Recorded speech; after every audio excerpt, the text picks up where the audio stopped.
Have you ever looked at someone making $5,000 a month and thought, wow, they must be doing great financially? Most people would. After all, $5,000 a month sounds like a decent income. It's more than many people earn. It should be enough to save money, enough to invest, enough to build a comfortable life. So why are so many people earning good money still living paycheck to paycheck? Why do some people make $2,500 a month and slowly build wealth, while others make twice as much and stay broke? To answer that question, let's talk about Joe. Joe earns $5,000 every month, and yet Joe is broke. Not because he doesn't work hard, not because he isn't smart, not because he has terrible luck. Joe is broke because of a series of financial decisions that seemed harmless at the time. And that's exactly what makes this story dangerous, because many people are doing the same thing without realizing it. Let's begin. When Joe got his first serious job, he was making around $3,000 a month. Life wasn't perfect, but it was manageable. He lived in a small apartment, drove an old car, cooked most of his meals at home. He wasn't saving much, but he wasn't drowning either. Then something exciting happened. Joe got promoted. His income jumped to $5,000 a month. For the first time in his life, he felt successful. He felt like all his hard work was finally paying off. And that's where the problem started. You see, Joe didn't increase his wealth. He increased his lifestyle. The moment his paycheck got bigger, his spending got bigger too. He moved into a nicer apartment. Nothing crazy, just something a little more modern, a little more comfortable. The rent was higher, but Joe told himself he could afford it. Then he upgraded his car. His old car still worked perfectly, but now he was earning more money. Why keep driving something old? A monthly car payment didn't seem like a big deal. Then came the subscriptions, streaming services, music services, premium apps, cloud storage, gym memberships, food delivery memberships. Most of them cost less than $20 each. Individually, they felt insignificant. Together, they quietly drained hundreds of dollars every month. But Joe wasn't worried. After all, he earned $5,000 a month. Then came the dinners, the weekends, the online shopping, the vacations charged to credit cards, the little rewards he felt he deserved. And to be fair, none of these purchases looked irresponsible. That's the tricky part. Nobody wakes up and decides to destroy their finances. Most people simply make small spending decisions over and over again, and each decision feels reasonable until one day they look at their bank account and wonder where all the money went. A year later, Joe's life looked impressive from the outside. Nice apartment, nice car, new phone, designer clothes, weekend trips, expensive restaurants. People assumed Joe was doing well. Even Joe thought he was doing well. Until an emergency happened. One morning, Joe's car needed a major repair. The bill was unexpected and expensive. Joe opened his savings account. There was almost nothing there. Years of earning good money, almost no savings. So he used a credit card. A few months later, another surprise arrived, a medical expense. Again, Joe didn't have enough cash, so he used another credit card. Soon he was carrying debt. And debt has a nasty habit. It quietly grows while you're busy living your life. Every month, Joe made payments, but every month, interest ate a portion of those payments. The debt stuck around longer than expected, and suddenly, Joe realized something important.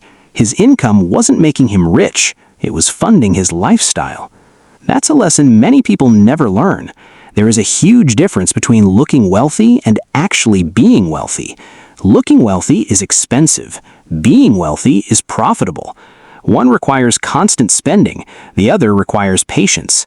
Joe had spent years building the appearance of success, but he hadn't built financial security, and financial security is what really matters. Because life is unpredictable. Jobs disappear, emergencies happen, recessions come, unexpected expenses show up when you least expect them, and when they do, appearances don't help. Savings help, investments help, financial discipline helps. Around this time, Joe met an old friend named Mike. Mike earned about the same amount of money. In fact, sometimes Mike earned less. Yet Mike seemed far less stressed.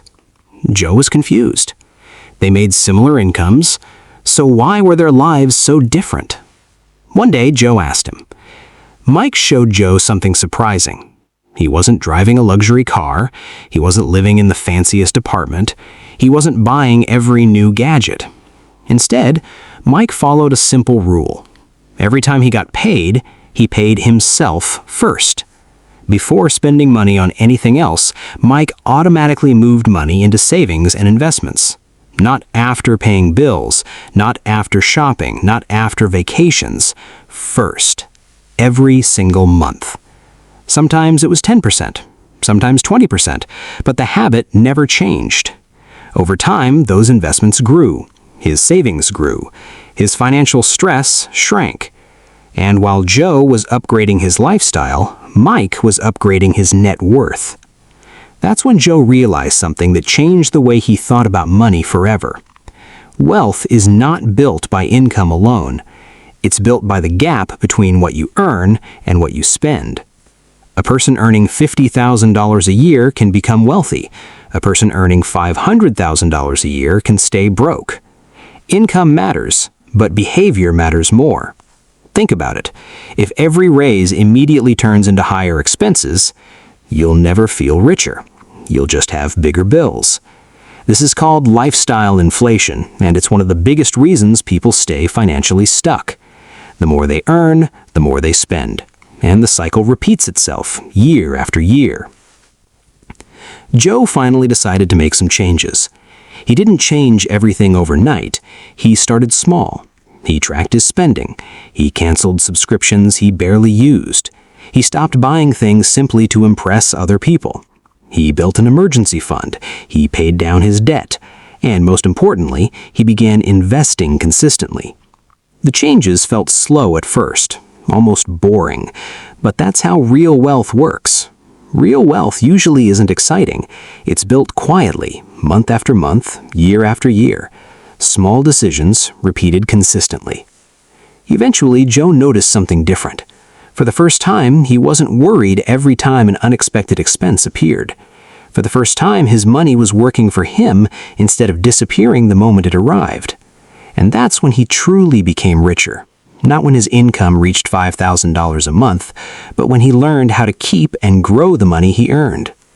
So if you're earning a decent income but still feel financially stuck, ask yourself one question. Are you building wealth, or are you simply building a more expensive lifestyle? Because the answer to that question could completely change your financial future. And remember, making money is important. Keeping money is powerful. Growing money is life-changing.